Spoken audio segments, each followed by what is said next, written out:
right, we are back.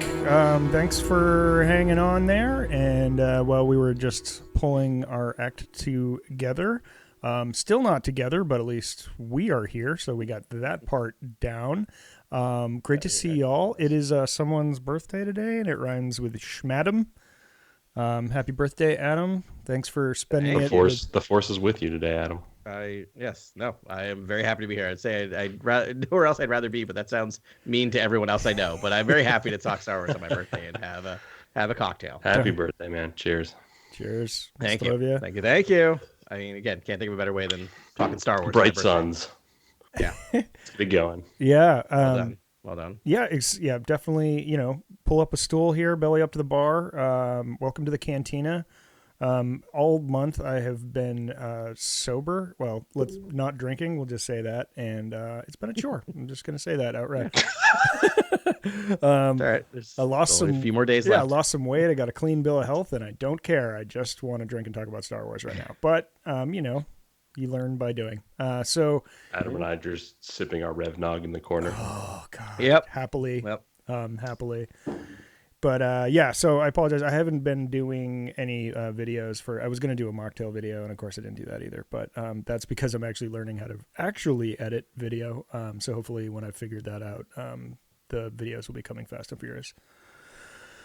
But that's neither here nor there. This week we got Ben's like, have I overshared? Yes. Not yet. No, I definitely have You're overshared. good. But No. yeah. It's all about parasocial relationships. You're good. Does anyone have a parasocial relationship with us? I don't know. I hope so. That'd be kind of nice. I don't know. Of course. Yeah. Of course. You're all our friends. Yes, indeed. Well, this week we got another surprise from Disney Lucasfilm. Super fun. Mm-hmm. We got a trailer for the final season of The Bad Batch and a release date. A surprising release date, at least to me. Yeah, soon. Yeah. February 21st. Yep. So just a month away from that, less than a month. That's pretty dope. First thoughts. What do you guys think? Ooh, I mean, yeah, could be my favorite animated show they've done thus far. Yeah. At this point, I just love I love Phase 1 Stormtroopers. I love the reign of the Empire, the beginning of that era, all that stuff. I love just the hierarchy of the Empire and sort of what's happening here with the cloning and Mount Tantus and Hemlock, this new character that's pretty fascinating. Really, really like what they're doing in terms of like the bad guys and setting up the Empire. And this trailer looked like it was going to give us a lot more, and so same. I was a bad Star Wars podcaster because this week's been wild with work, and I feel like I'm back to where I'm consuming it through you all because I heard more about it from the text chain. Is that what we were texting about? I could have sworn it was just. That's a drop in the bucket with what all you all were doing, what you guys were doing this week with the text chain.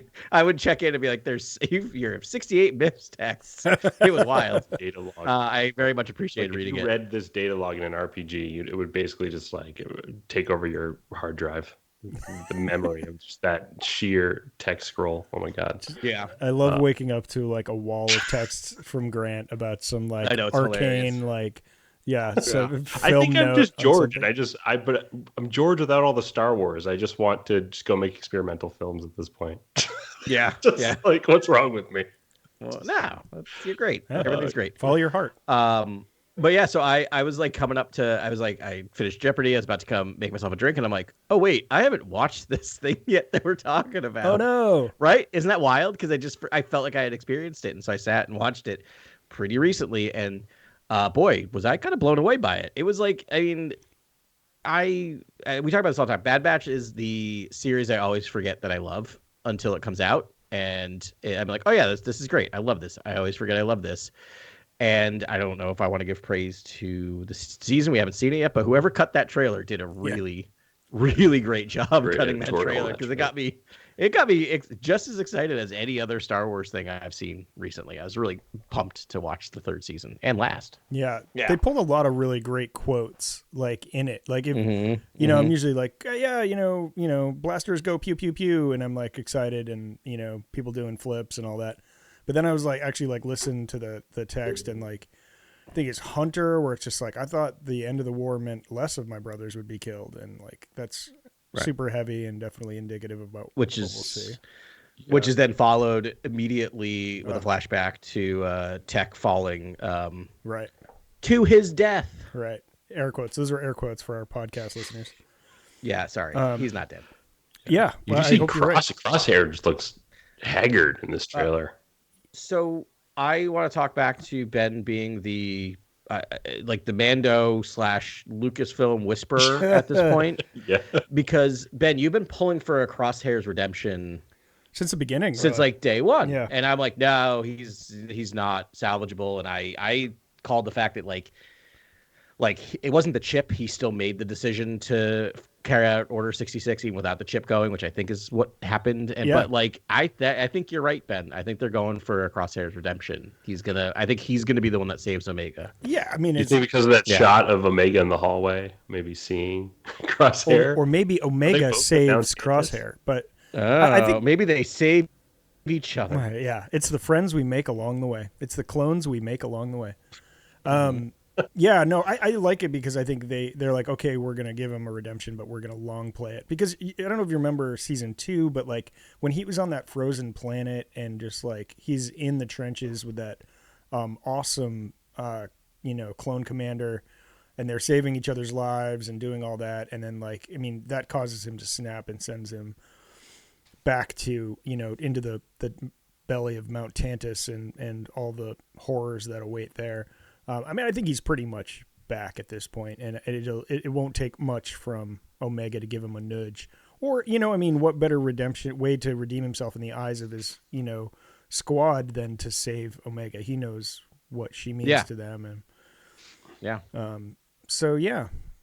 super exciting. And then, we also found out that other Tech was also a clone, so it's not like, I mean, Omega's name suggests she's the pinnacle of all clones. But they're making other clones that are already working, female clones so that Pinnacle, a lot to unpack there. Pinnacle or last. I always read it as she was the last clone made, last Django DNA clone. But I guess we don't know clone. I mean, I always looked at Omega as sort of like the arrival point. And that's based on absolutely no knowledge of Latin or Greek or whatever language that's from. So, I don't know. But, I mean, I feel like, you have the Alpha and the Omega and all that. But beginning, the end. Yeah. And I think it's really interesting. And the other thing I was going to say is the reason I'm also buying more into your ideas about Crosshair is that, like, I when they announced this is the third and last season, there's a part of me going, oh man, I wonder why that felt truncated. I think I was used to super long seasons or super long run of Rebels and whatever. And then I realized, they gave us 3 seasons. What is Star Wars but trilogies? And what happens in the last part of a trilogy in a Star Wars movie? I don't know. Redemption. Someone's redeemed generally. Yeah. Right. In most of the Star Wars that we have. So it's a redemption story. Star Wars is always a redemption story. Yeah. That seems apparent. Crosshair redemption. I think it's locked in. So do you think, what's the over-under on Omega being able to use the Force? I mean, that was one theory we had very early on. I think our season 1 sort of conversations. Yep. I'm trying to think. I'm taking the under, whatever y'all decide.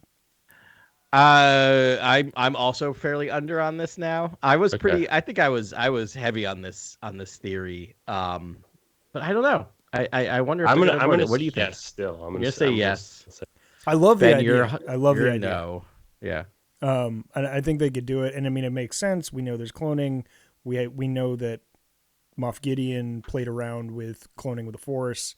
We don't know what Thrawn's up to, but I mean, he's working with Dathomiri witches, and they, use the dark side. So there's the Force is in play. Definitely, it would. Well, the it wouldn't come Kaminoans out of nowhere. themselves have been pretty hushed about Omega. Like there seems like there's some information that they've been withholding this entire time. Yeah. We've met a few of the characters, but I still think there's more to learn, basically, about Omega. Yeah. Yeah. So like, I'm just thinking more information is to come. I think so too. I think there's going to be some reveals. For you all, Jason's at a 0 for Omega being able to use the This Force. is Jason R. Nice. Nice. Jason R. Nice, buddy. Yeah, he's Nice. on. And Hey, then Jason. and then Mini Eric asked us how we feel about Omega in general. Like he was like kind of hesitant around her, and then after first few episodes completely won her over. And I think similarly, like, I mean, Bad Batch. Actually, I would just say Bad Batch that's my review of Bad Batch. So I was a little iffy on the first few episodes, and now I'm in love with it. And same with Omega. I think Omega's kind of a really classic Star Wars character, and they've done such a good job. And her being an orphan is, really the Star Wars story, right? Yeah. Just through a new lens. And her just sense of discovery in the galaxy, that's all you can want as a Star Wars fan. It's just a character that's sort of, new to each world and finding new people and, creatures to interact with. It's very fun. Yeah, she's the perfect avatar for the viewer, right? Really. It's like she's in awe of this amazing battalion, but then, she can do all this awesome stuff too on her own and pull her away. It's had the light bow for a minute now. Yeah. Yep. Yeah. A lot of all about Legend of having Zelda. a new weapon. Toy shipped with the bow. I was like, okay. Yeah. Link vibes. Yeah. So there's lots of other things to talk about. Ben, you sent us a text. I did. So maybe we'll go to this as an interim, but actually I had a good segue there because segue away. Well, we talked about the clones and then these clones building up to like maybe the Kaminoans wanted to create actually like make their own Jedi, if this is really a thing. Sorry, Jason. But then the flip side of the coin is the quote we get from the Emperor, which is like there's no greater threat to the Empire than these clones. And well, actually he doesn't say clones, but it sounds like that's what he's talking about.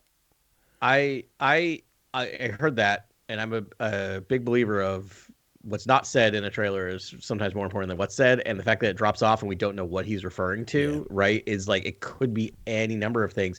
But like for the Emperor to say that, we're dealing with something major, and I like this. I like your kind of path of the Kaminoans, right? Maybe the Kaminoans have cracked the ability to clone clone Force users, and that would be a huge threat to the Empire, right? Because those early Lama Su quotes were like they as long as we have her, we're fine. Like maybe that was just something that we can always defeat a clone army if we have a cloned army of Force sensitives, and they sort of kept that in their back pocket, but they got sort of expunged before they could ever play their final card. So yeah.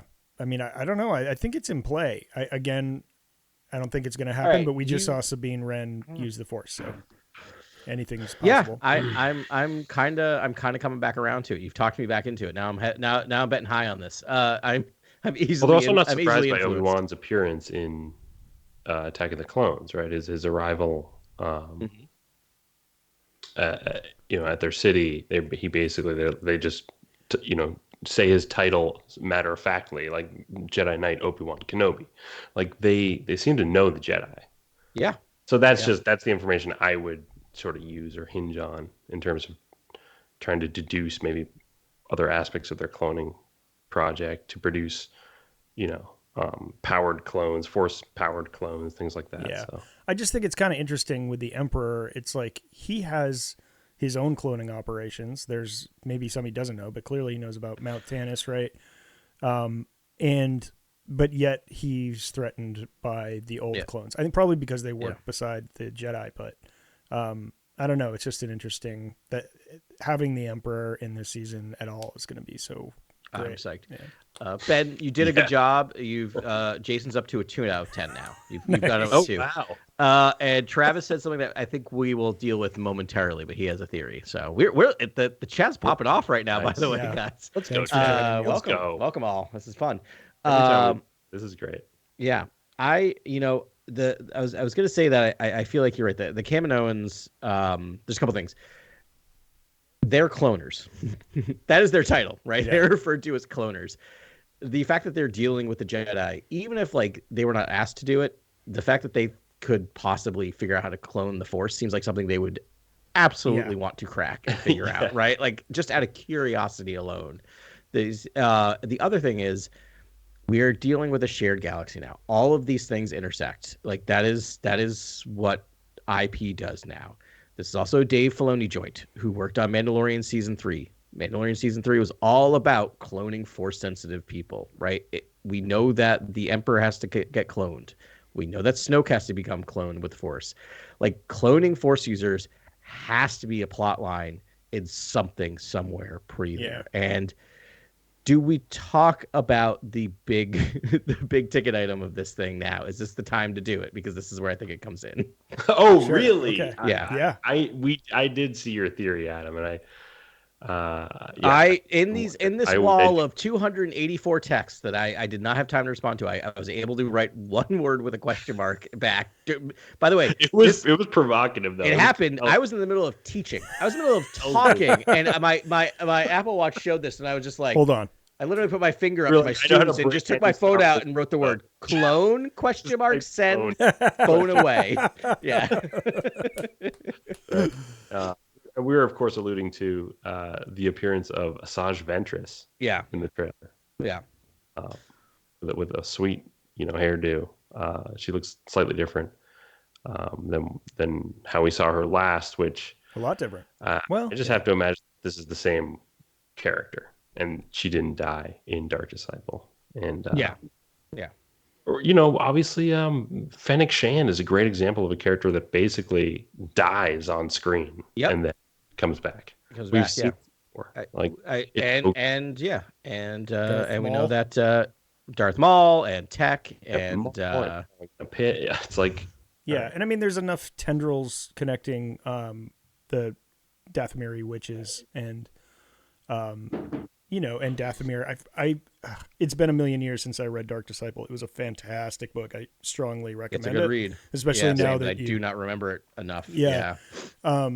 I think her gets taken back to Dathomir, and I mean, we know they bring people back from the dead like it's making toast in the morning, like they do it all the time. So so I'm that's where I think they're going.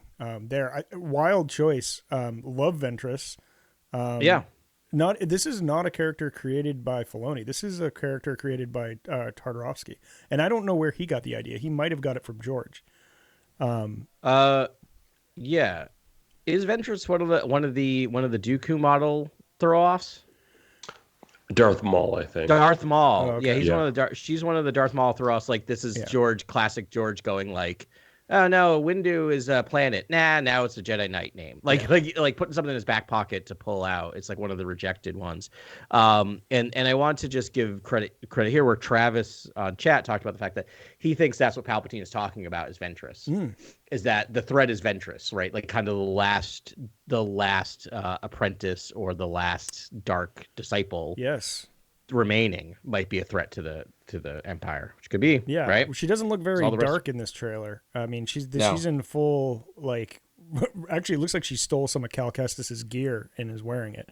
But yeah. Well, I think if you really want to do a good job backfilling Palpatine's, contingency plan and resurgence, I think you got to pay tribute to what Beaumont Kin says in The Rise of Skywalker. I know people have mixed feelings about that film.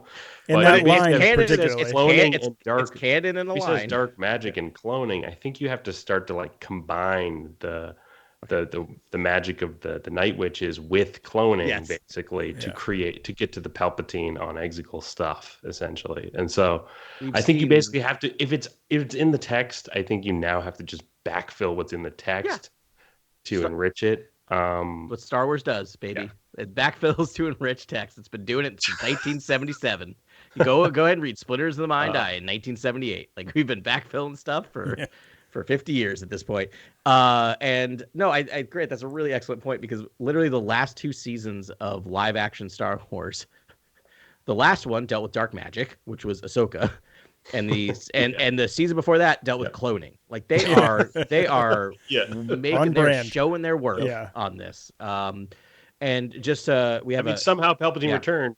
Guess what all the stories are going to be about? Yeah, how he returned. Yeah. You wanted to know. It's going to be many Disney Plus shows, and later we'll know. Well, actually, a cloning movie later, and then we'll have a lot of our boxes checked. Yeah. And just for our listeners, I like it now that we have people on chat. We have like fact checkers for us. Travis did the work of telling us how Dark Disciple ends. You're right, Ben. Basically, Kenobi and Quinlan bring her corpse back to Dathomir, to Black Tool. She's enveloped by green tendrils. So very almost instantly alive again. Yeah. Yeah, right. Like we've seen those before in the show. Yeah. So again, I don't think. Travis, was that Delilah S. Dawson? Is that who wrote that? I think. Or anyone in the room?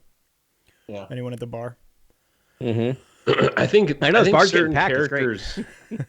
Don't we also think certain characters should learn about the cloning from in the Empire, and then the Shadow Council, and then deliver exposition about it? And who better than Asajj Ventress? She's a character that's already in the shadows. She can basically be someone who's tapped into the Imperial cloning, program, or tell us about, Palpatine could live forever. He could, attain immortality. He could, do this, or he wants this, or something to just dive into sort of the dark sorcery of it all. Because I feel like we really don't have that angle. And yet Rebels seemed really focused on that. Rebels was like, hey, how about the Emperor is like opening portals and has a Palantir, and is basically a white wizard or. And I think we're gonna get into the weird again in Ahsoka season 2. I think that's a big part of what we're gonna see in that, right? Is some of that dark magic. Yeah. Yeah. I mean, what do you think Asajj's mission is? What's she even doing here? Do you think it's trying to take out Palps, or does she care? Do you think she's just an incidental character? Well, I do wonder if it's just a standalone episode too. Like we could be just, overanalyzing this, and it could just be a simple serial adventure where we're on Dathomir, and Asajj Ventress is, happens to be the bandit leader or something. It very much could be. But Grant, how dare you imply that we overanalyze anything here? That's not at all what we do. Word shunts No, I think you're right. But I mean, again, I will say though, you can never trust a trailer, just like you can never trust the cover of a comic book. I will live and die by those two things. But they did end with that. Like that was the big moment right in the end of the trailer. And as much as they send it out to trailer houses, I think Lucasfilm will be like, we cannot end on this and do this big moment if she is here for 15 minutes and gone, right? Yeah. Like I have a feeling we're gonna get. And again, it's a Filoni joint. Wait, your theory though, Adam. I think we rolled out the carpet. I mean, if we're dealing with cloning, we're trying to deal with cloning. We're dealing with Mount Tantus. I mean, we've had a mad Jedi clone come out of Mount Tantus in the old EU. I mean, if you're gonna do it, here's where you do it. And maybe you don't do it, but if you're gonna do it, here's where you do it. Is all I'm saying. Yeah, she would be fun. Great pull. She'd be a fun one to do that. But I've been wrong about everything about Mount Tantus for the last 5 years, so I give up. I don't care if they do it or not, but if you're going to, do it here. Yeah. I love her design. Her design to me doesn't say just came off a conveyor belt, but I mean, most clones don't know they're clones, right? So, she had a gold lightsaber, which was really fun. Some sort of weird tie-in with Rey there. I don't know if that'll develop or not, but yeah, the shoulder pauldron armor and the emo como hair comb over on the under pixie cut. I kind of think of what the cut is. Yeah, it's all I know is that was the instantaneously what I was attracted to all the time when I was out and about in the 90s and 2000s. But I'm just talking about me. I can't wait for the action figure. Like this, she looks awesome. I love the redesign. I will 100% buy that action figure. It's not a Bob, it's a Robert. Yeah.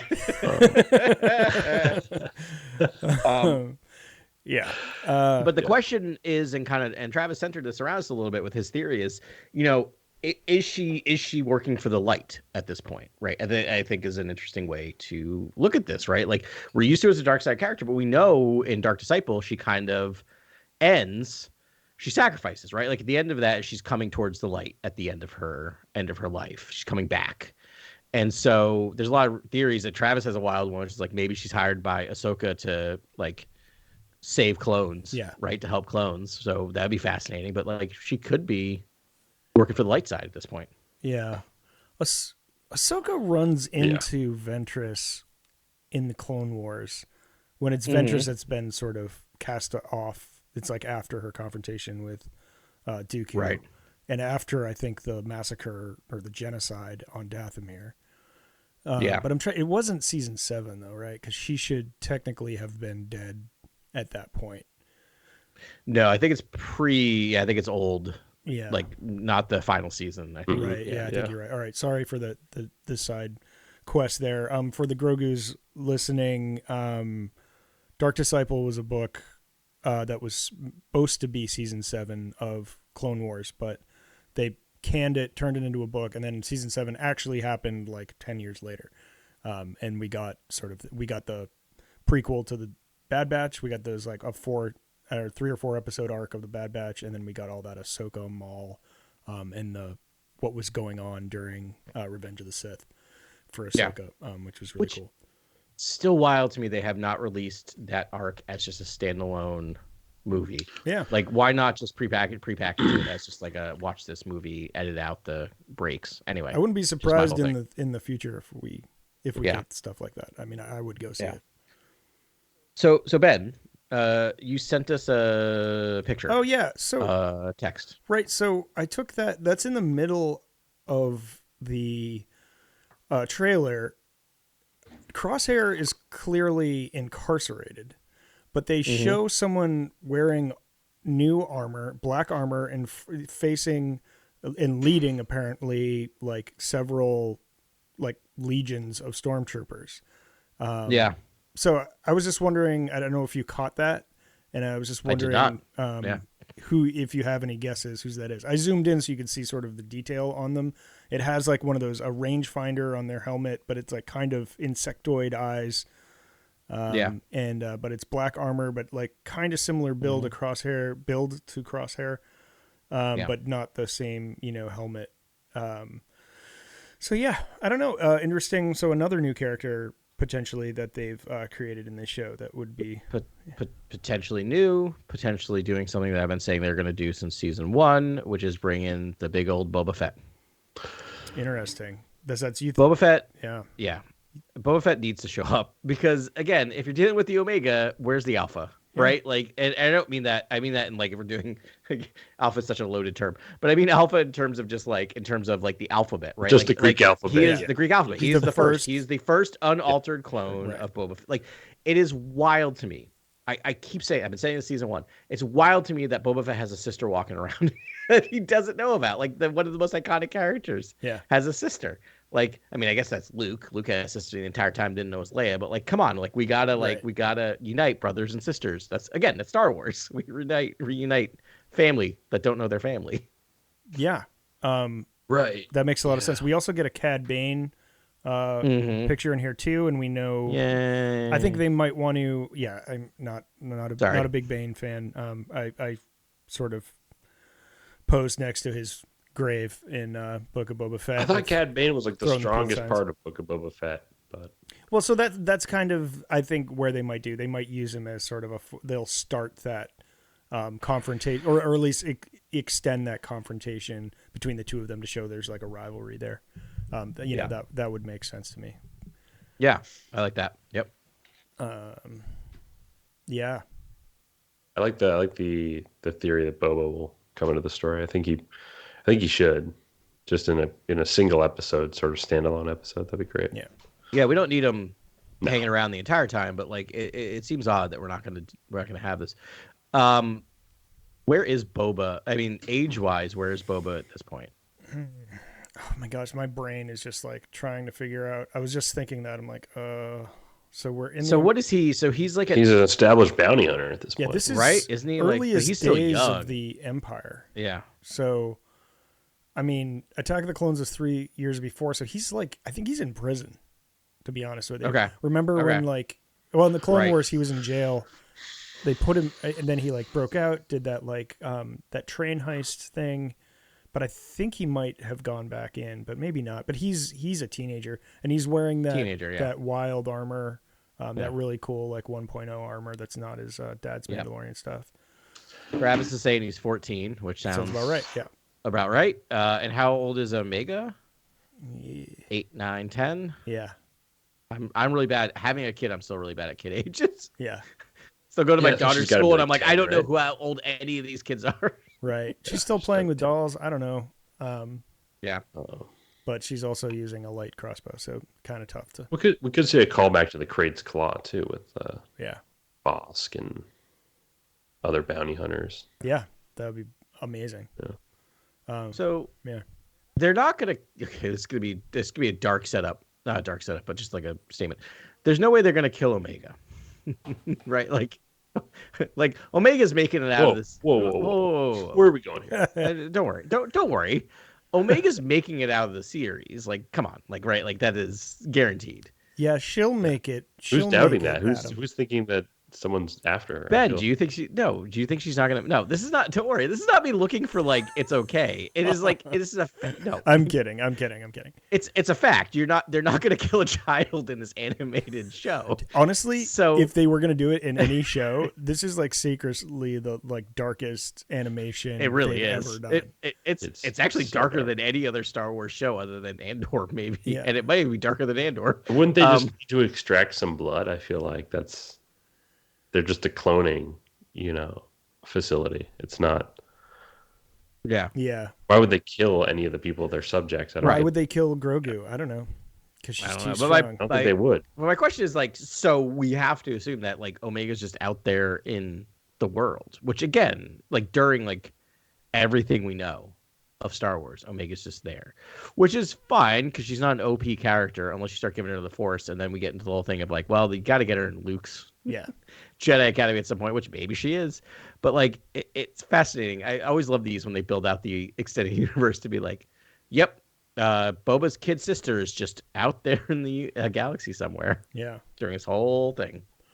That would be pretty fun if they built up to Luke's in Temple, and it's like, oh, it'll be Grogu, it'll be Omega, it'll be all the kids from Skeleton Crew, it'll be, like if they actually built it up like that and they met, wouldn't be the worst thing in the world. And they all died. I mean, Omega could be a tragic figure though, given that I doubt Clone Force 99 is going to live much longer. No, I'm not betting on them. Imperial era. And so, yeah.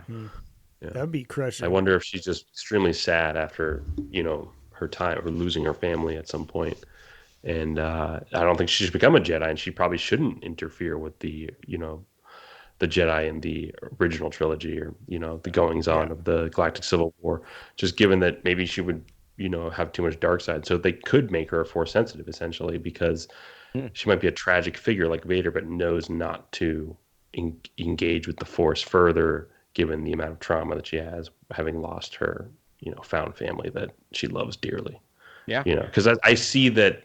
I think there's going to be more tragedy there, and just endless tragedy, because these guys are rugged warriors who are just getting, it's mission after mission. They're going to get hurt. They're going to get banged up. It's not going to end well for Clone Force 99, because they also have a lot of conviction. Like they have to interfere, and how many times can they do that until the Empire crushes them? I have an opposite thought about how this is all going to end. Last shot is the full team.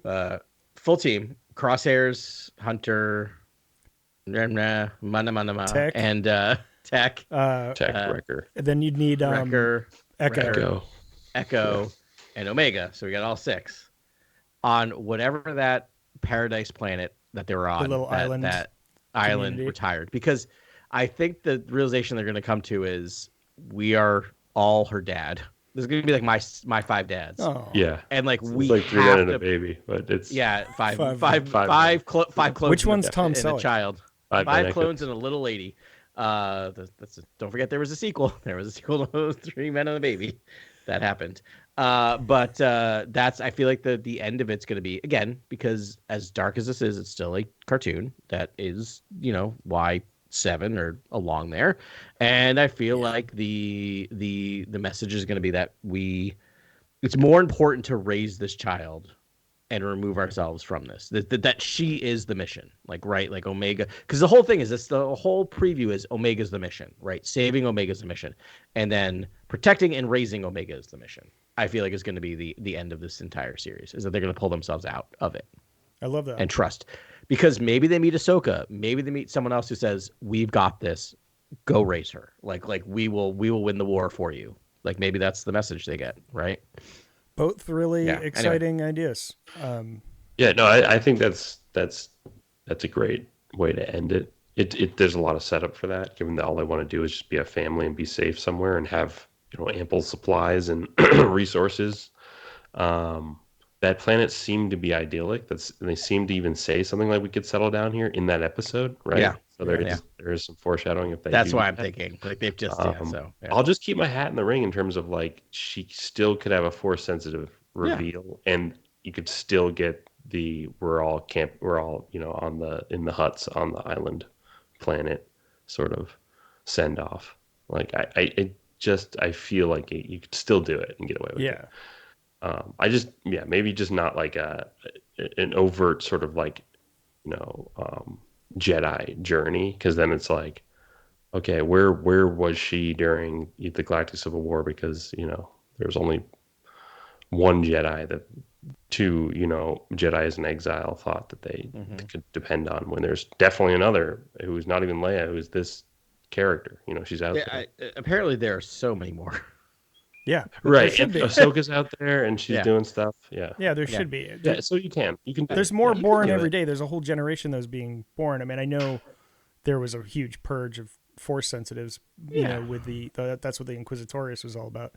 Which, now that I'm thinking about it, is a really awesome invention that they did. I'm glad they made an Inquisitorius, but for this reason, because it just makes it harder and harder to find. You delivered that so deadpan that I'm like, it was just occurring to me at the time. I'm like, I know, it was like, I actually love the Inquisitorius. I've never witnessed an epiphany live in person, but this is the closest I've ever been. You're like, Ben's like, I like this. This is good. Yeah.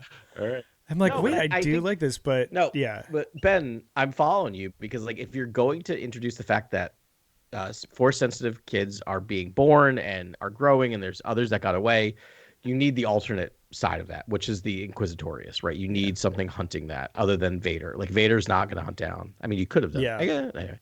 No, I think that makes a ton of sense. Well, imagine if the Rey movie comes out and we just see a grown-ass Omega at Rey's school teaching younglings. Like a 50-year-old Omega teaching younglings. That'd be pretty fun, man. I mean, there should be some familiar faces there. A couple. Gwendolyn Christie? Like bring her back, because she was never outside of Captain Phasma. Oh, as a different character? Armor? As Omega, as grown Omega. Oh, and she's huge? She's a huge, just teaching other younglings. The only problem is the accent, but I mean, I guess you can. People can learn accents. You can mess with it. Kiwi accent, that's a tough one. What about? I'm trying to think who else was Kiwi. You could dye her hair, but what about Bobby from the Expanse? I don't know the actress's name. She's Maori. She's the Marine. The Marine, the Martian Marine from make her, like, just give her a dye job with blonde hair. With blonde hair, that'd be pretty cool, actually. Yeah, she would be great in that. Good casting. I don't know. Go for it. I don't know about a live action. I don't know if any of these characters are ever going to carry over to live action. Probably not. Probably not. But it's fun to think about. Yeah. No, it is what we do. Yeah. I have another. So I have a theory here involving Ventress. I think Ventress is going to be a don't join person, like DJ. Oh, DJ. Sure. All right. And I think that'll influence Omega and the crew, where she's just like, I'm out. She's like, I think she's gone past the dark side. She's like, I've been burned by it. The Jedi got us into this mess. I think she's just like, I'm she is a lone swordsman, and I think it'd be really cool if she sort of knew all the secrets for like both sides, or at least the dark side, what was going on, and she's like, no, right, I'm out. Yeah, that's what I was alluding to before. Is maybe she can be our in to sort of talk about some of the dark side stuff. Yeah, okay, cool, yeah. Yeah, I mean, then she would. Yeah, that's right. So she'll be explaining to everyone what's really going on, which would be all right. I'm finally caught up. Appreciate it. Just with the motivations of the cloning, arm of the Empire, and sort of what's happening there, because you kind of do want to know what's going on in those labs, right? Really do. Yeah. Yes, right? please. Is that not the most tantalizing mystery of the show, and even Mando for that matter? It's like, okay, what sort of resources does Hux have?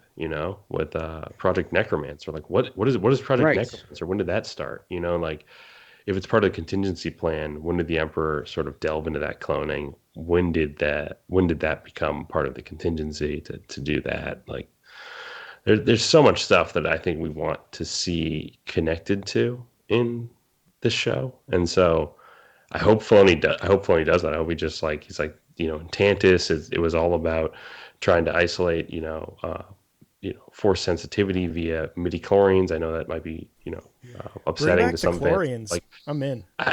Yeah, they might just call them M count, like Mando. It might just be very just, low, soft focus, sort of not a lot of attention to midi-chlorians and really talking about it. Just more of just like a stat that someone's reading off a sort of their data log. And I feel like it could be cool if like that's where they're first starting to isolate the ability to make force sensitive people, but maybe it's not working. Like that could be interesting, if it starts there and it's not all solved by this time in the timeline, right? It's much later that I imagine they actually cracked the code of doing this. Right, they've got like. But why would the hunt for Grogu be of such importance to the Remnant if it wasn't like maybe Yoda's species can like allow this? Right. Like, yeah. I have to think that like, in the 30 years before The Force Awakens, they still hadn't fully figured it out. No, I mean, when you think about it, Grogu and that experimentation happens nearly 30 years after this Bad Batch episode. All right, like season 29 years, I think, and maybe you could do if they're a year passed over the. It's a law. It's decades. 28 or 29 decades years. and decades. Yeah. So I mean, they're not close at all. But I mean, there could be this thing where they get really close, and then they lose all the Kaminoan stuff, and they lose all their scientist gets electrolysis. Yeah, and they just because I think they insinuated that if you've got like a goofball like that dude from Mandalorian, then like you're clearly not using the A-team. Like you don't have access to Kaminoans in the really good cloning tech.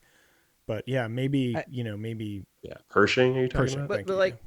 Here's the thing, like so I will fully admit that I was scrolling and doing some research and like half listening. So if I say anything anyone else said, fine.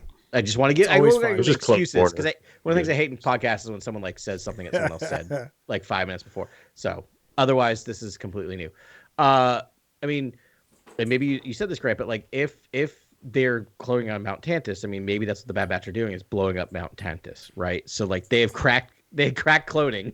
They cloned some people and then boom, it's all gone. That's a great end too. Hemlock just popping the champagne right as the Bad Batch explode the entire facility. Yeah. Like I would love like that. just have a Tarkin moment of just And at her moment of the in media res death is it doesn't happen enough, I feel like, in Star Wars.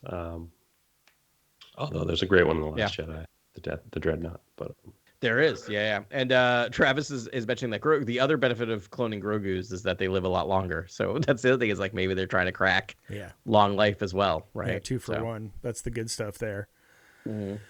Yeah, I mean, a lot when you start putting that all into context, it really there's a lot hanging on this season.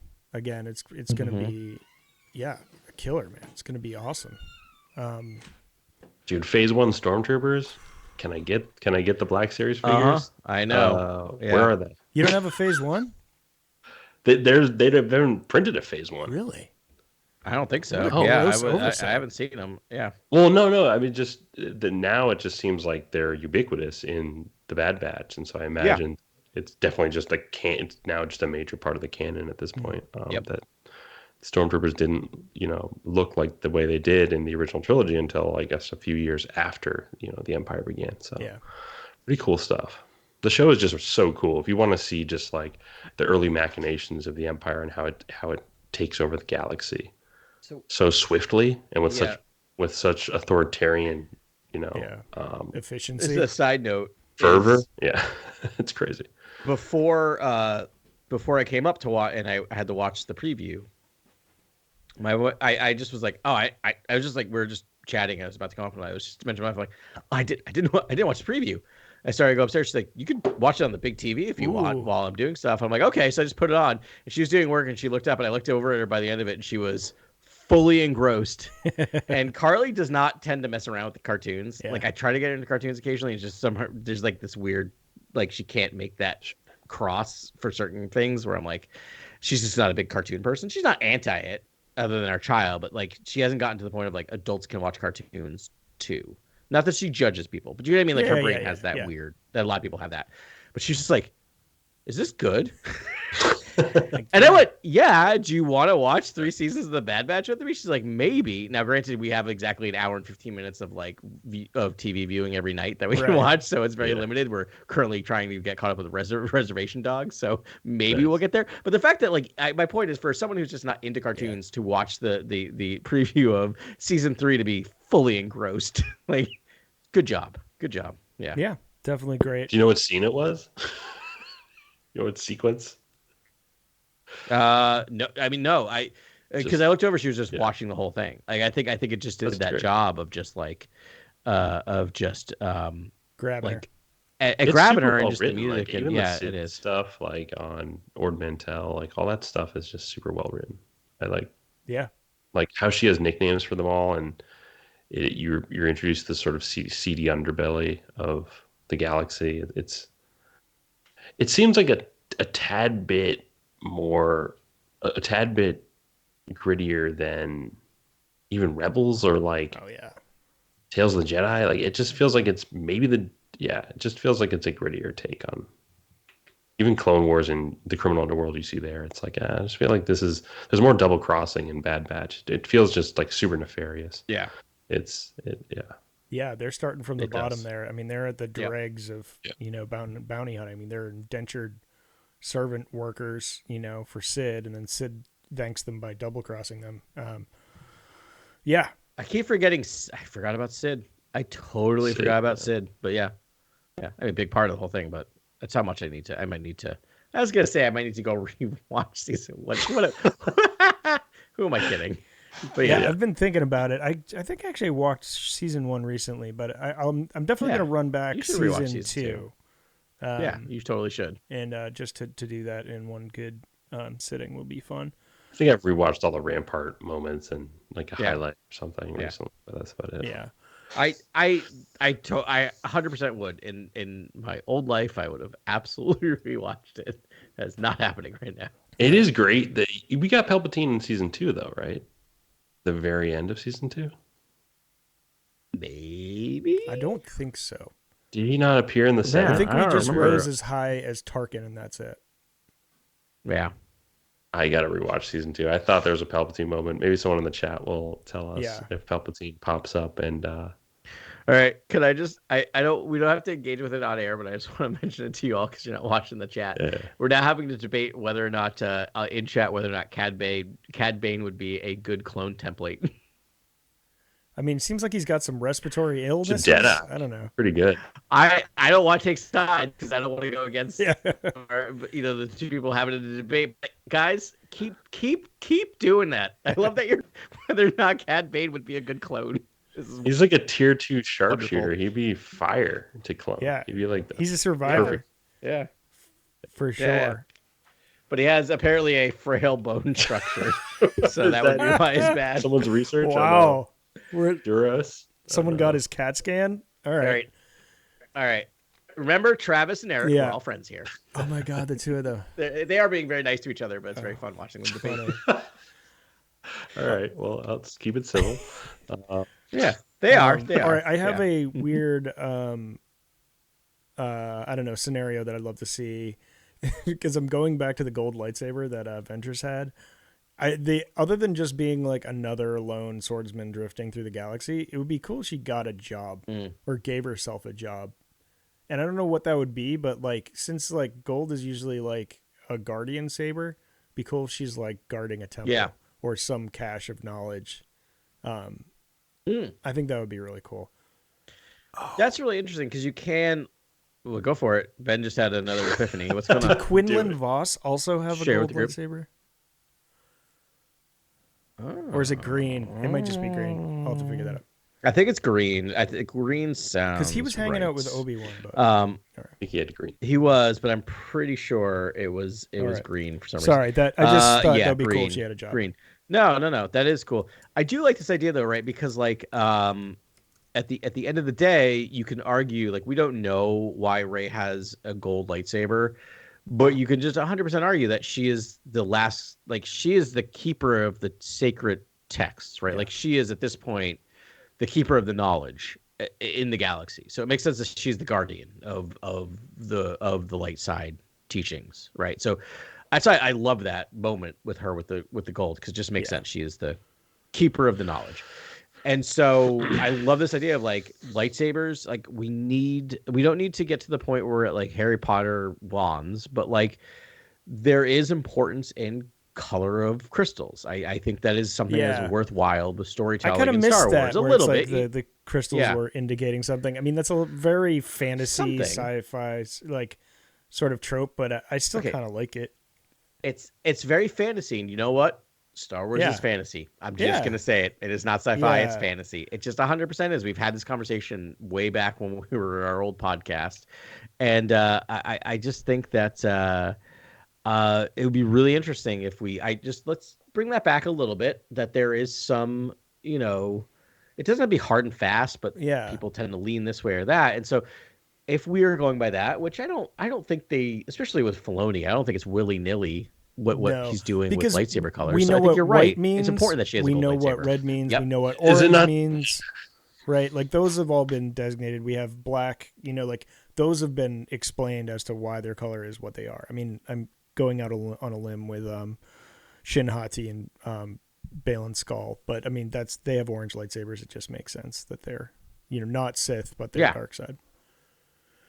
I'm just saying. So he's putting some groundwork there. It could just be simple that it's poetic, that it's yellow because she loved a man who had sort of a yellow tattoo across his face. Yeah. That could be. Like, is that not just simple? That. It could be elegant.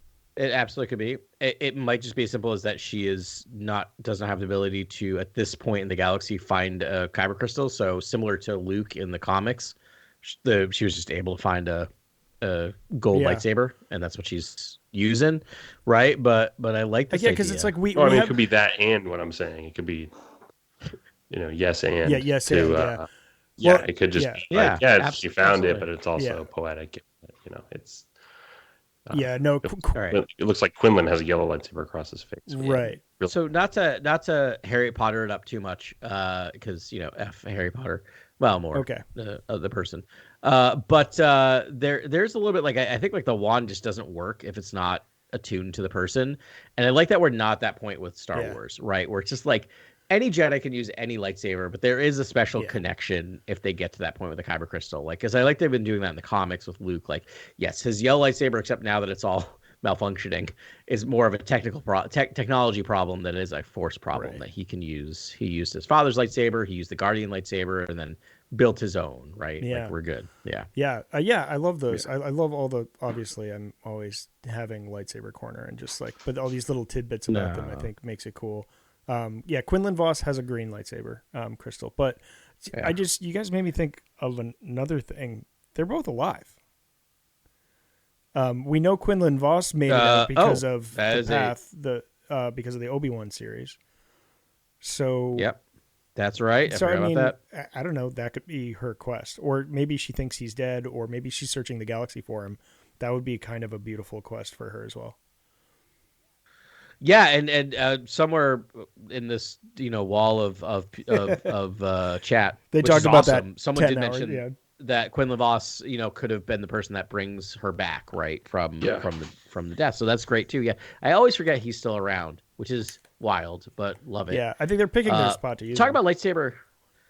It's my birthday, so I was gonna pull my birthday card. Talking about lightsaber corner, I'd probably be in Galaxy's Edge again in June of this year, but Galaxy's Edge West. Oh, you're going to California. Yeah. So I'll let you know, I'll do some field reporting from there. Do you think I could start I know we talked about we're not charging our fans anything, but could we start a Patreon that we just charge $5 a month between now and then, and maybe I can get enough money to buy another lightsaber? Yeah, Could we do that to our lightsaber fans? funds would be great because then we could do lightsaber giveaways. Funds?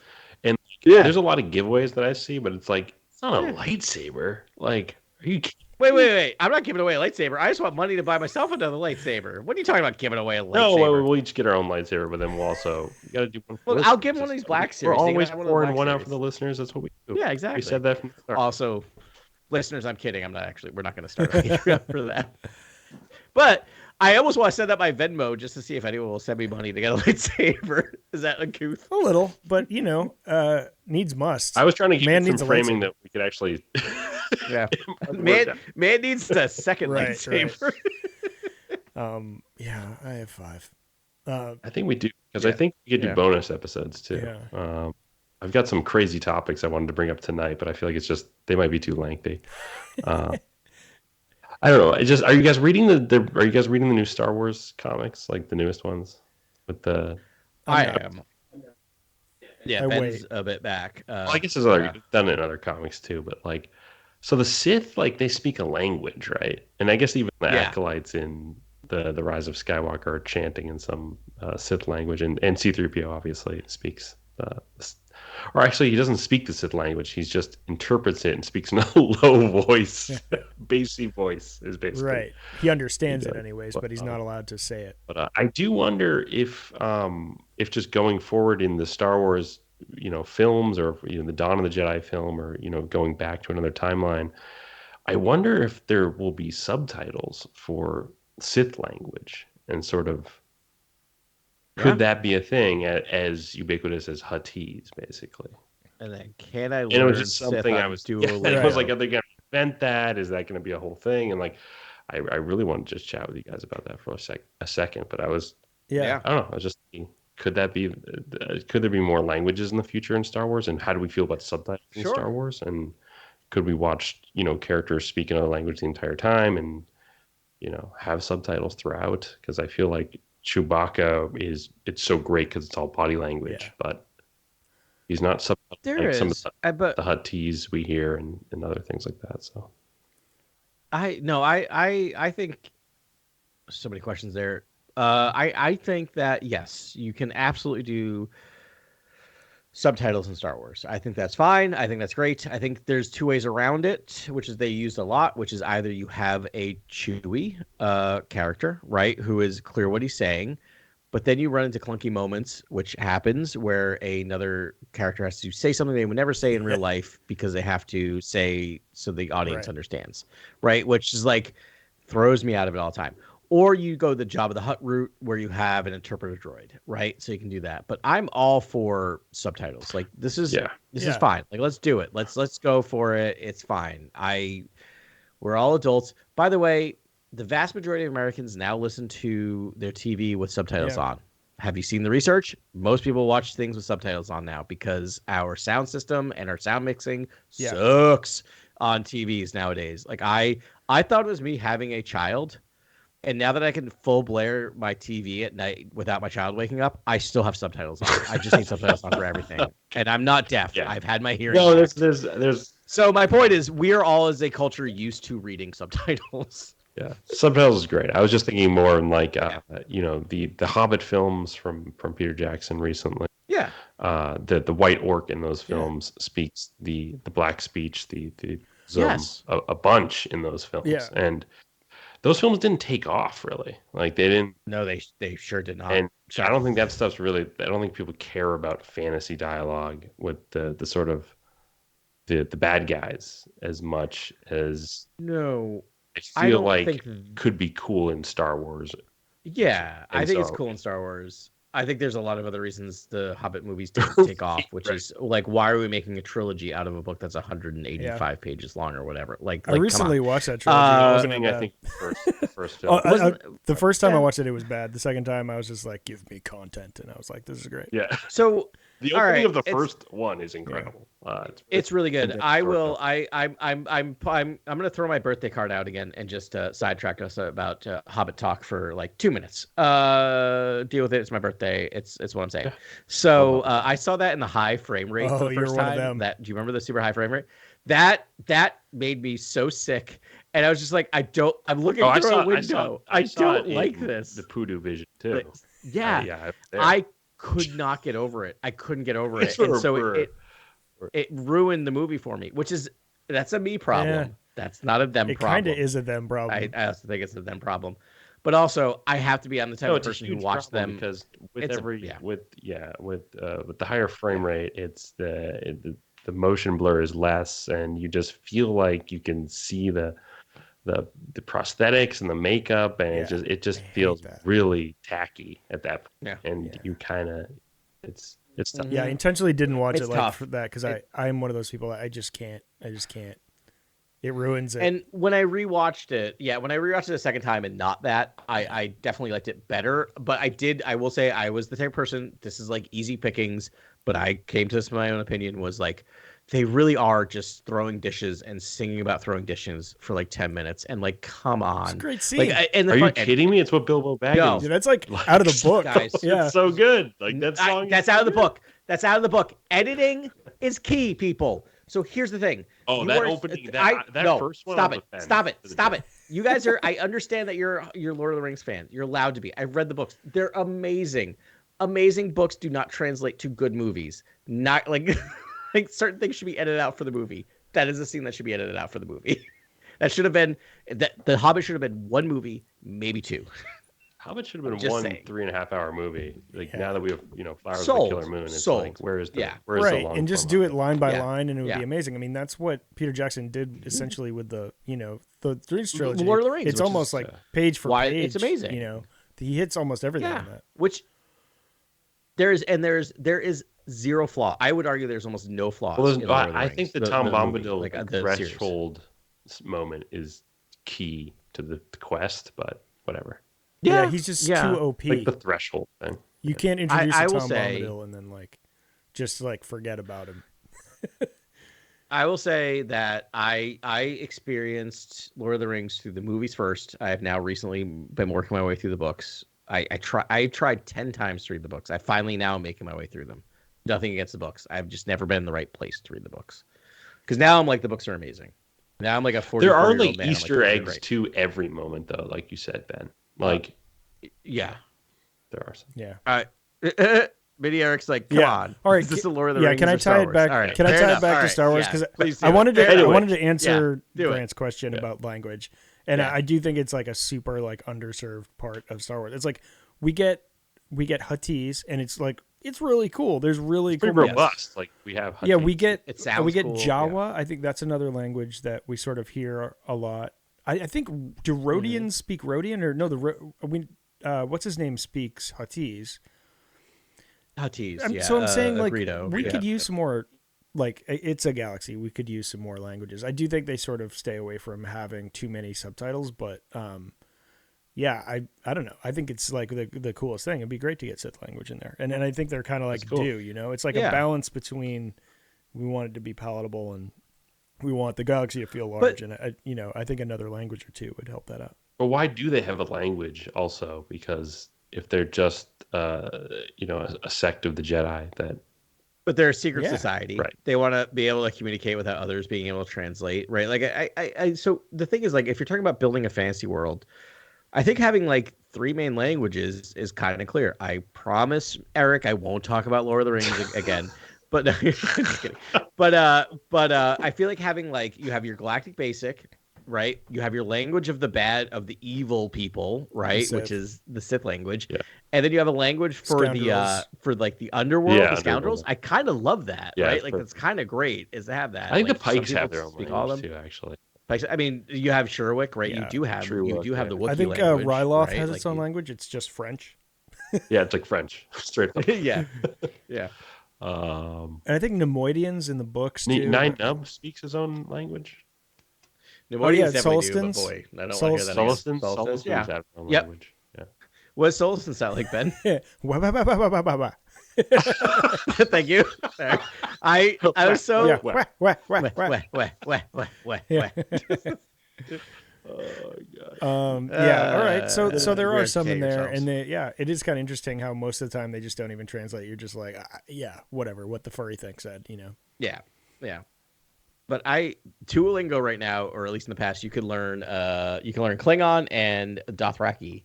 So I want to get to the point where like teach me Huttese in Duolingo. We'll have to have all our podcasts subtitled in English. In Galactic Yep. Music. Dothamir apparently have their own language too. As well, the Dothamirians. I don't know that I've ever seen it, but the Night Witches. The Night Witches, maybe in Clone Wars. I think they. Yeah. I'll buy it. Right I'll on. buy it. Yeah. So you got another Star Wars proposition there, Grant? Oh, you said you had a bunch. That was Do top it. of mind. I was just thinking about that the other day. I'm sure I have more, but I guess there's rumors about the new Jedi Order film, like revving up. Yeah, I think Daisy Ridley's been doing a press tour recently. She's getting quoted a lot. Okay. Doing a great job just being very coy about everything. She's being very positive. She's getting a bunch of awful questions, like just clickbaity awful questions about like, what's it like to work for a female director? Like that's never happened in Star Wars before. So and she's been I have a very question. nice about that. Was this the Lindelof script that maybe like has been harvested and repurposed in a new way? Is it Stephen? I don't know. Stephen Knight. Who's No, it's Stephen Knight's the writer Okay. from Peaky Blinders, and I feel like I don't know what that was, and I feel like he seems. I don't know. We're gonna move right past it's like that. obligatory We're way gonna to move say that. right, Peaky we're gonna move right past Blinders. it. It did not. Picky, I don't- picky. This is why I don't do voices. But I was gonna say, I feel like he's the type of guy who is just like, I take no notes and start from scratch, right? Like, doesn't that feel like his? I don't know. I mean, I don't know. I don't know. He did create Deal or No Deal, so this guy's a wild card. Oh my gosh, that is wild. Yeah, I don't know. They've definitely like they kept some of Trevorrow's scripts for Rise of Skywalker. That's true. So anything's possible. They reread enough that they don't have to pay them, or get screenwriting credit. But I think but she's been on doing the press tour about there's some other movie that she did. She's a producer on that's coming out, and so she can't help but get Star Wars, which she's been a sport about taking and being like, I'm trying to boost my other movie, but yes, I'll answer your Star Wars questions because that is my life. Just like every other Star Wars actor now is just like Adam Driver seems the one who's like, can we stop talking about Star Wars? He seems so done with it. But Daisy Ridley's been great, and she says that there's a quote when she said she had spoken to the director and said like she's so excited for where they're going with Rey she's seen the script, and again it could be all fluff. I think that's what I saw. But and the plan for her character, but she said something of like if they had come with me with something that was interesting, I'd be like, yeah, let's wait 5 years. But she was read the treatment or whatever and was just like gung ho to do it. Yeah. Again, it could be all like whatever fluff that you do, but like I don't know. I don't know. Maybe it's because she's Rey, but I trust what she says. And I saw one where they asked her about other people she may be. They're like, will it be weird not acting alongside John Boyega and blah blah blah, like all these people? And she's like, well, I don't know who's been being cast for these roles yet. So, but she said it much more elegantly than I did. But that was fun. Yeah, but very similar. Yeah, and I'm like, it's fine. Adam Driver is fine. We don't need him. Not I need that's Boyega. not that's not negative, but his story is like Kylo Ren's story is complete. Like if he shows up as a Force Ghost at some point, great. But like let's save the Force Ghost reveal for later. But yes, 100% Ben, give me Boyega. Like we need Finn. We need Finn in this thing. I mean, I'm not gonna like say it doesn't work without him, I will kind of be watching the movie. It's gonna be hard. Like again, I anticipate when this movie comes out, we will all go see it together again. We will go see it twice in a night. We're doing that every single time because that was a brilliant idea. We're gonna go see it, and I'm gonna be spending the first viewing the entire going. And this is nothing. I love Rey is one of my favorite Star Wars characters. I love that character. But I'm gonna just 15 minutes in, I'll be like, "Where's Finn?" And then every 5 minutes in my mind, I'll be like, "Where's Finn?" And then if it's 2.5 hours later, I'm like, "Where's Finn?" He doesn't show up. I'm like, "Where was Finn?" Yeah, It's gonna be a problem for me. I'm just saying. Yeah, I'll work my way through it. That's like where I was when I was like, "Wait, did Chewie just die?" Dude, sorry, I didn't mean to trigger anybody. That movie would been Cheyenne if that were the case, honestly, and that would have been a great blurb for that movie. Yeah, I will always say the Rise of Skywalker always Return of the Jedi we never got. Like Chewie dies all of a sudden, you're like, what? Yeah. No. Rise of Skywalker is always higher in my list than it probably should be because of watching it with you guys for the first time, and then walking out. And just our conversation back to the car, having recorded a podcast, and Ben going, "Did you guys really not like it?" Oh yeah, Ben was so heartbroken that Brett and I were slightly not on board with that movie the first viewing. I should know by now. I know by now, but I didn't know. It was very funny. The trailer was really good. Yeah, I was ready for a Star Wars, and I was ready to see it with my pals. And we got out of that movie, and I had so many questions. We had questions, and like the first question, does everyone is like Palpatine, gets it, and like that was Palpatine F's. That was your first question. Palpatine F's was Grant's first question. It was like Palpatine censored me. Yeah. Okay, we don't need to do another Rise of Skywalker podcast. No, but I want to say for our listeners that Ben is the Lucasfilm whisperer, and he always wins out because I am more closer to Ben's feelings about Rise of Skywalker today than I was before. If that makes sense. Like I've come more around. You guys just didn't get it.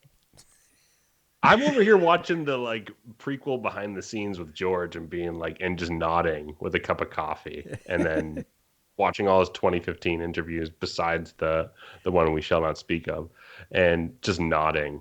And I'm just he would have gone in a different direction. I feel I don't know. I mean, absolutely. It's absolutely. Yeah. He would have gone in a different direction. I don't know what that direction would have been. Yeah. I'm just okay. Okay. All right. But I always make the argument that different does not automatically equal better. It just equals different. It could have been a hell of a different kind. Yeah. I just don't know. No. I mean, yeah, and obviously the morals of the story are all about change and how Anakin wants to affect change and can't deal with change, and change destroys him and things like that. And so, yeah, it's very meta. It's you have to not be afraid of change. You have to just embrace it. And George embraced the change to just be an experimental filmmaker and live a more quiet life and make a museum and stuff. And the museum's great. Okay. All right. I love George. He needs to release one of these experimental films just to show his work, because I'm a little dubious at this point that he's made anything. And this is from someone who, when Francis Ford Coppola and Spielberg and Scorsese and his screening room at home, I doubt he shows it. Guys who can keep a secret. Every time a semester ends, I have about a month between semesters, and I'm going to be so productive. I leave that. I leave all my colleagues. I'm going to read this. I'm going to write this article. I'm going to do this. And then I go home and I play Miles Morales Spider-Man to completion. Right?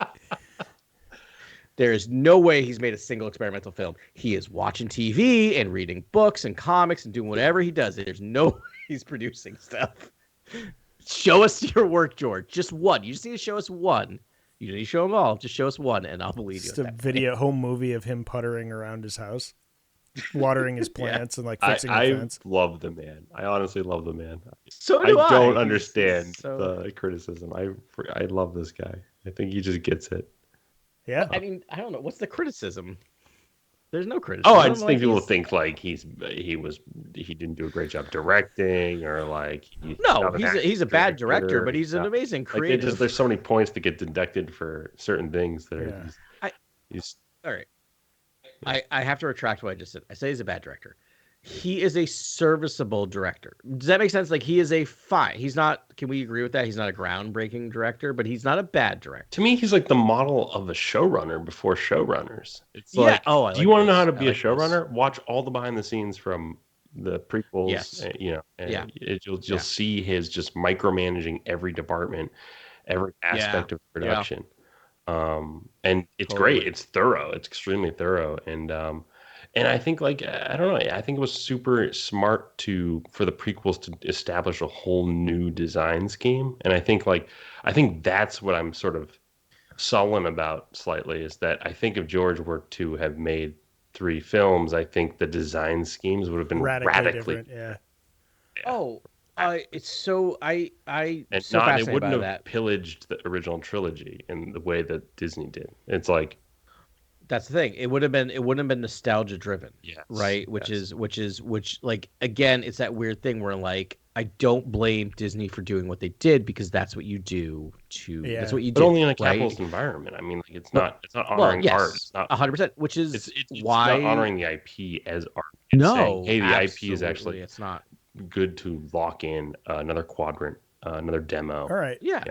So we wouldn't get TIE fighters or X-Wings. Question mark. No, probably not. I think design schemes would have been I don't think we would.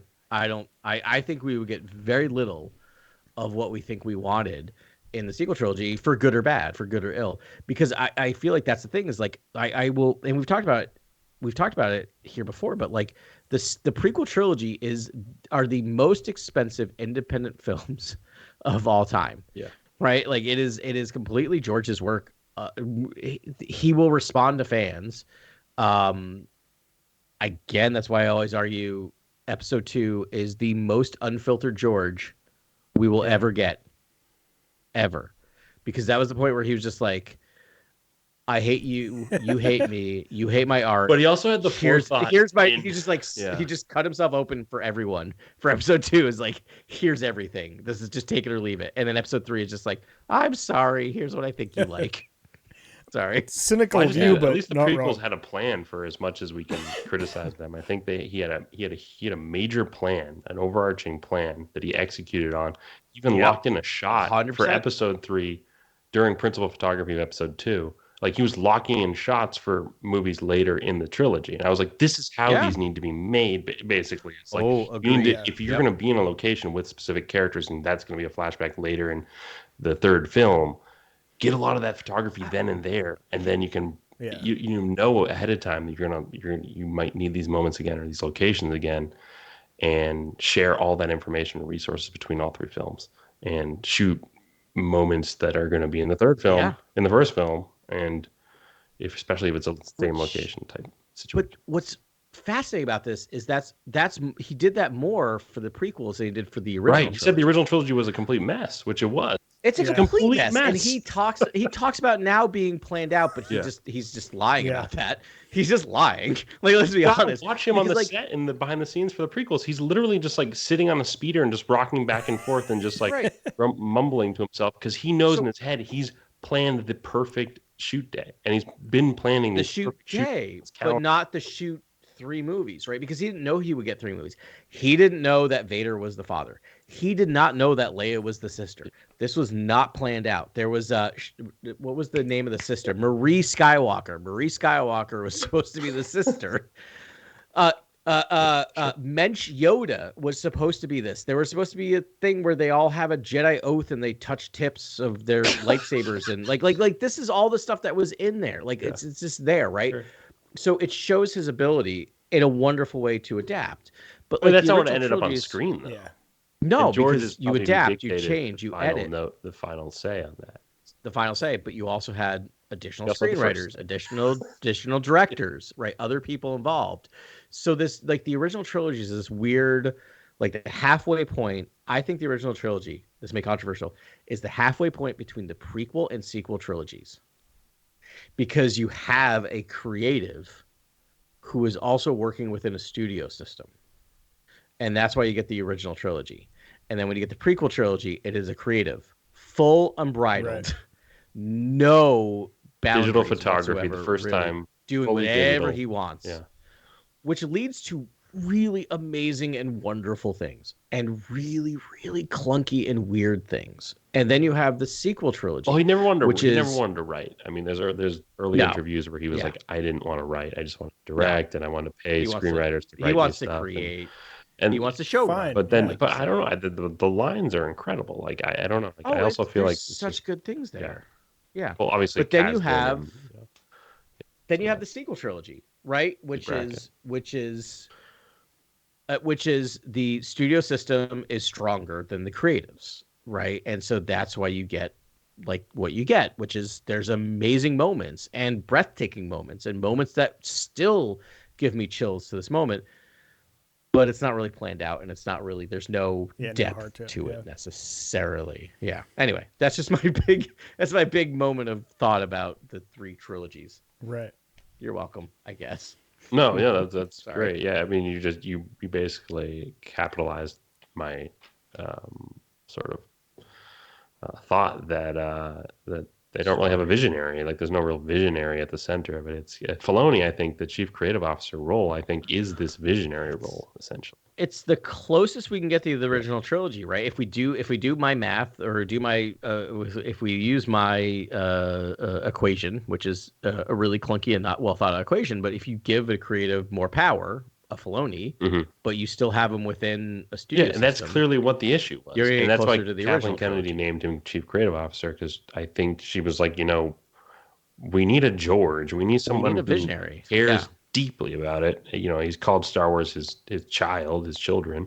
It's like we need someone to have that state of mind and worry about the health of the brand, but not so much the brand, but the story, right? The actual characters and what they're doing, and in a way that's not cheapening them, but enriching them and making them feel rarefied and making them feel special again. I think that's you need someone at the center doing that and making things that fans have adored for years feel special again and not feel like under scrutiny. Like I feel like in the last 10 years, like things that I loved as a kid are just scrutinized by a lot of people, in the older demo mostly, not really the younger demo, but maybe the young people are hearing that. I just feel like let's just let it go. Like let Jedi be Jedi again. I'm so confused about the muddying and the moral ambiguity of sort of the Clone Wars and the Jedi's failings, and sort of like we've dealt with that for a while now. I think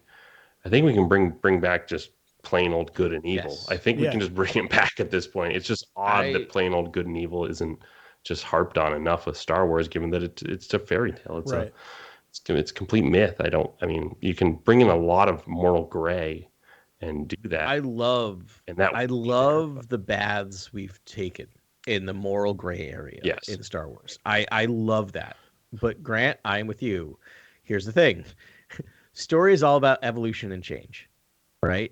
True. So it's all cyclical, which means like we have spent so much time in the gray that we need a champion of the white and the light right now. Not white. Yeah. That sounds light. That sounds problematic.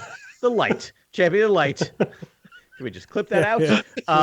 Writing down the time. But you know what I'm saying is like I'm 100% with you. Is like let's get us whatever that is, a champion of the light side, a pinnacle of that, right? Like this shining knight would be a good way, because it would be that weirdly at this point in the arcs we have in storytelling would actually be transgressive in a weird way, right? It's just have someone purely good would be kind of different at this point in where we are as a culture, and like clearly defined good and evil, right? Yeah, clearly defined good and evil at this point, because I feel like we haven't had that in any of our anything for a long time.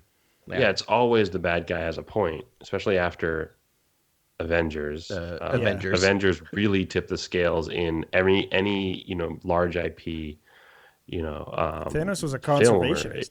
The villain is right. The villain, if they're not like an ego terrorist, it's like they have some sort of point, and I don't really, I don't know No, if but that's it's always the best way to go about it. I think you can also just make a bad guy. Like it's like, I where's the think we're Darth at that Vaders point. of Star Wars? Like it's confused. I'm confused as a fan, thinking, hey, Yeah, where's the big hulking? I mean, Balin's skull fit the bill for that in a I lot of think ways. I was yeah. like, oh, this guy is pretty rad. He's got a point. Seems pretty dark. Yeah, he was a great gray You area. And this is clear another playing to the motivations. gray that Star Wars is jumping into now, which is or has been since the sequel. Yeah, which is fine. So that's the thing. It's just like I feel like, again, not to like overanalyze all of pop culture, but like we got things like Breaking Bad and Sopranos, which are like Breaking Bad is one of my favorite Great. shows, and it's so good, right? But like here's I feel like we need the arc of Breaking Bad and Better Call Saul. We need that in Star Wars, because what we got in Breaking Bad was a person's fall to the dark side to the point where you empathize with that character. And the people who thought Heisenberg was right by the end were like, "Oh, you have not been watching the same show I've been watching." But at the same time, I also Wait, no, get there's it the one because key moment with Jesse's girlfriend where you're just like, oh my, right, that's Yeah. the just moment. gets That's Yeah. supposed to be the you're just moment where you're like, he has hey, he gone is a bad fully dude. dark. He's gone. He's an evil person. Right, but then they still make him. You still want to see him get out of the tight spot. You still want to see him come out on top, even though you know he's a bad guy, which is good storytelling. And then you get to Better Call Saul, which is like a continuation in the story, and you actually file that character's like pull to the light. Like Jimmy's the exact opposite, right? Saul's the exact opposite of someone who's just like, oh come on, you're so much better than this. Just stop being that guy. Just be better, right? And I feel like that's what we need now in Star Wars. Is just like, no, we've got this whole, we've dealt with the dark, with the light, and the whatever, and like let's come back to the light. Like we've dealt with the complexities. Like just tell the a straight up complexities story. have really been covered And at this point. Yeah. yeah, and that's not me saying that what they did in the past was bad or wrong. But if you want to tell a different type of story in 2024, 2025, the different type of story is a pretty straight down the line. It's one of my reasons why Obi-Wan's my guy, because it's like you know where he stands. He's the champion of the light right there on the bastion, just making the hard decision every day to do the right thing. Yeah, it'd be nice to see more of that in Charmin's new movie there with Daisy Ridley as Rey. That's going to be a blast. Can't wait.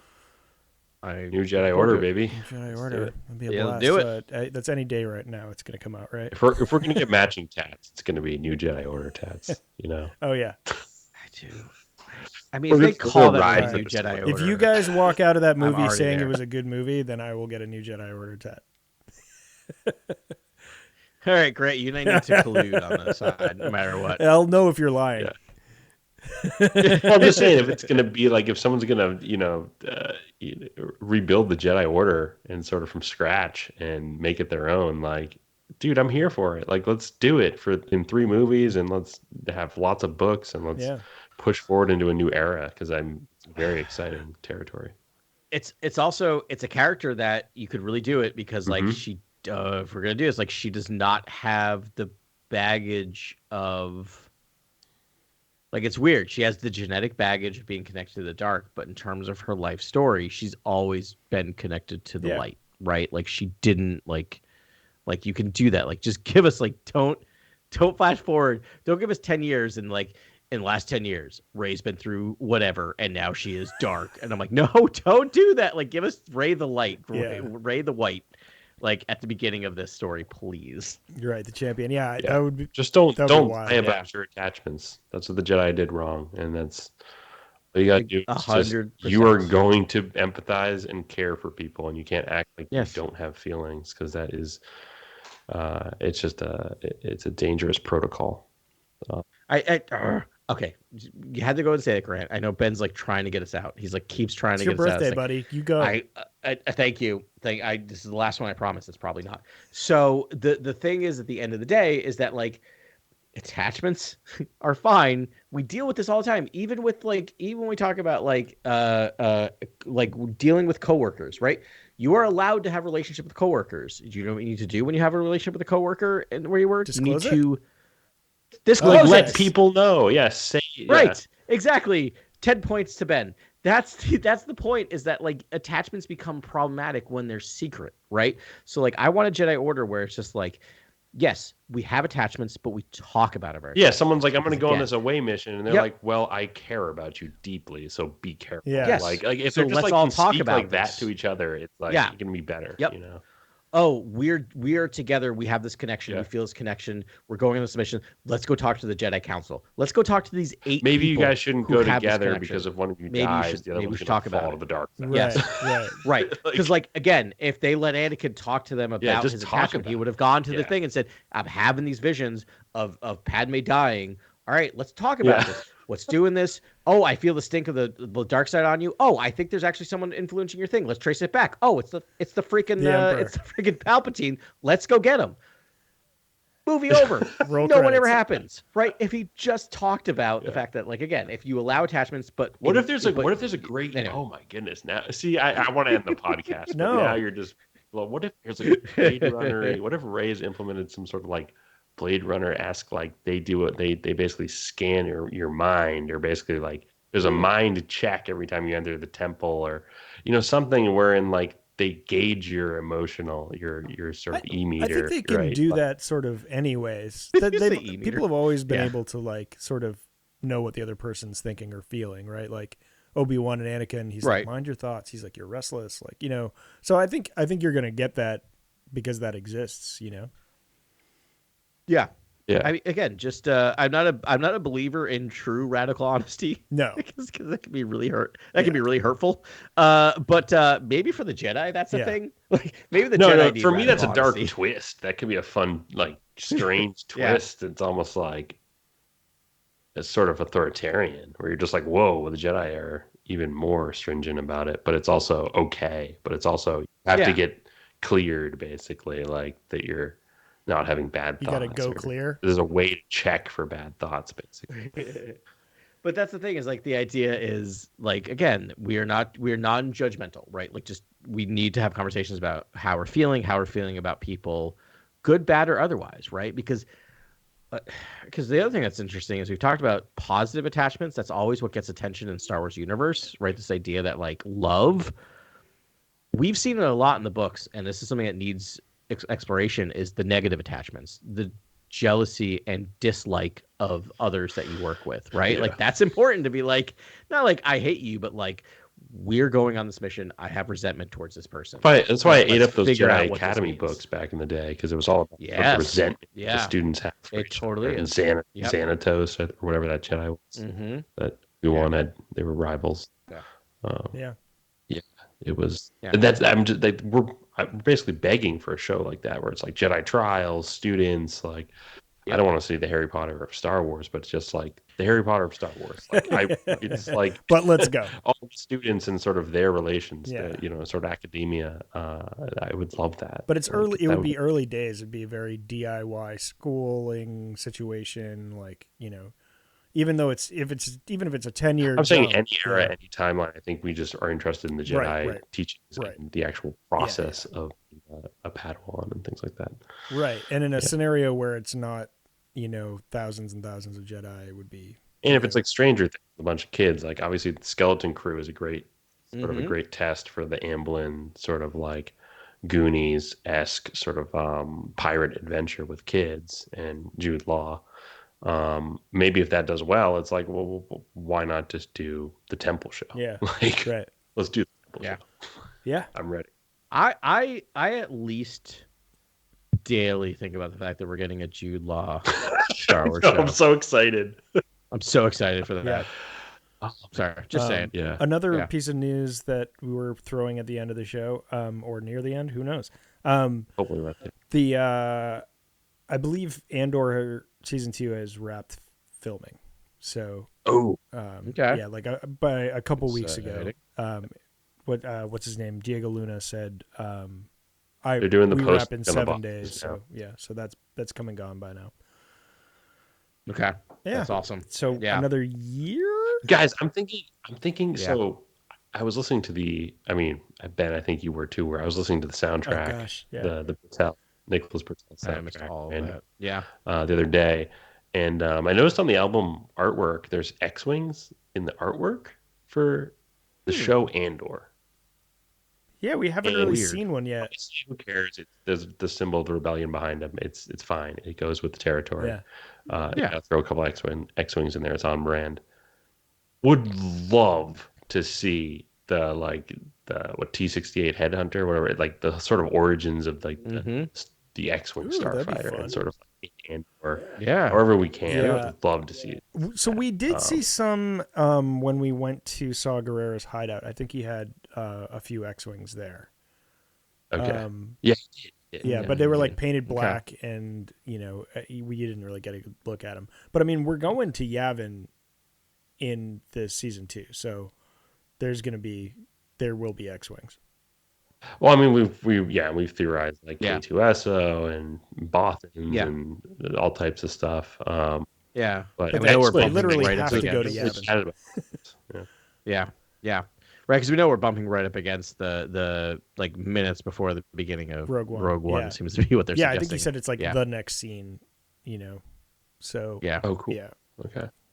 I can't wait, guys. This has been the best Star Wars story and just all around production since Disney acquired the IP. Like, in my opinion, I love Andor. Yeah. It's literally it's like flawless. It's flawless. Like it's just there's a part of me that even thought it might win the Emmy. I know it didn't, but it was nominated, and I'm like, I was watching it. I'm like, I didn't think it would win, but I'm like, it had a shot. Like it had a shot to actually win an Emmy. Not that that's end all be all.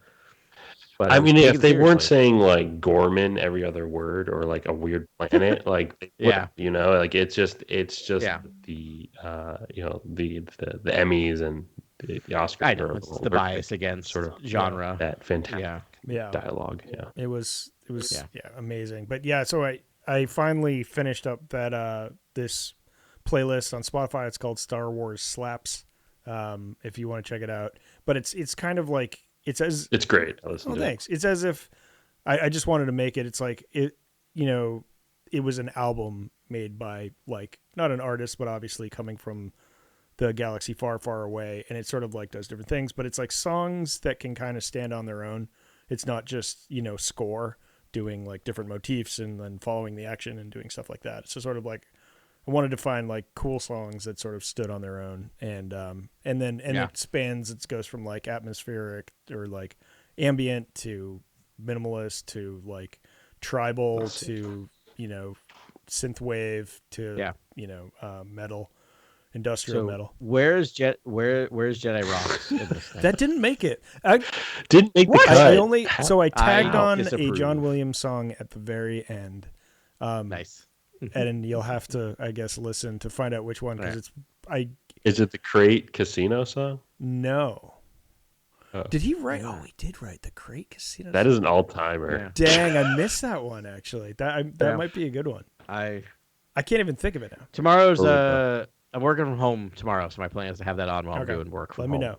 So I'm excited to catch it. I'm sorry I was not able to engage, but I scrolled through. I'm like, I agree with all these choices. I will say John Williams has a chance of winning another Academy Award. He was nominated for Dial of Destiny. Oh, cool. Score. Yeah. Oh, wow. Might as well give him one. No chance of winning. So I did see the game. Oh, we got to end this podcast, though. But I did see the game trailer for the new indie game. How does it look? Very cool. What is it called? The Great Circle? Or what? The Great Circle, I think. Yeah. It's wild. Which is fascinating because it's de-aging. It's almost a better title than Dial of Destiny. Right, I will argue, as a person who actually really likes Dial of Destiny, I will argue almost any title is better than Dial of Destiny. That is a bad and it also title. alludes to a circle. A circle, yeah. Things are comes around circle, which is like the whole thing of Dial of Destiny is actually about a circle, more than a dial. Dial of Destiny, just doing a lot of hate work. Tough title, honestly. No, the movie's great. It's a fun movie. No. It's great. Antonio Banderas pops up out of nowhere in that movie. It's just like it's a great ride. But no, the game looks amazing. It looks like they took all the de-aging technology that they put into the movie and just slapped it on the video game. Dude, it looks like you're just like using the bullwhip a lot. Yes, of course. Like, okay, does he use all of that? That's all I want to do. Like, it looks like it's like Spider-Man over there with him using the bullwhip. I mean, do you want to walk around the street just using the bullwhip everywhere? Like, okay, it's the most effective tool in the game. All right. Yeah.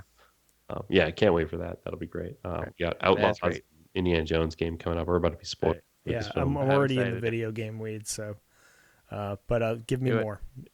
Ben landed. Yeah, exactly. Okay. Well, that was another great episode. We have no idea what we're doing next week. Adam, real quick, do you have any suggestions? Is there any literature or something people can read? Or we can do comics if we want to do comics. We're going to do comics next week. We have some comic issues. We have we could do the Return of the Jedi one shots. Oh yeah.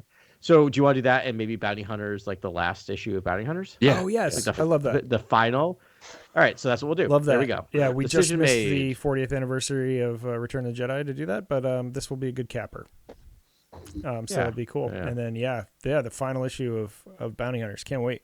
And we got the Sith and Skywalker in Star Wars main run, that's literally the aim of the story arc. Which I think is like a 2-issue arc. Maybe we'll cover it when it's out. We'll finish it. Rad. Yeah. Super happy birthday to Adam. Way to go. Way to be another year older. Thank you. I made it almost. Wait, I got an hour and a half. Yeah, just be careful the next hour and a half.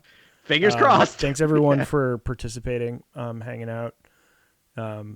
Eric, Travis, Jason, you all are awesome. Appreciate you. And we will be back next week with talking about whatever. I feel like every week we've got a little surprise announcement, so who knows what it'll be for next week. Hopefully something fun. But till then, drive safe, tip your bartender, and we'll see you next week on Cantina Chronicles.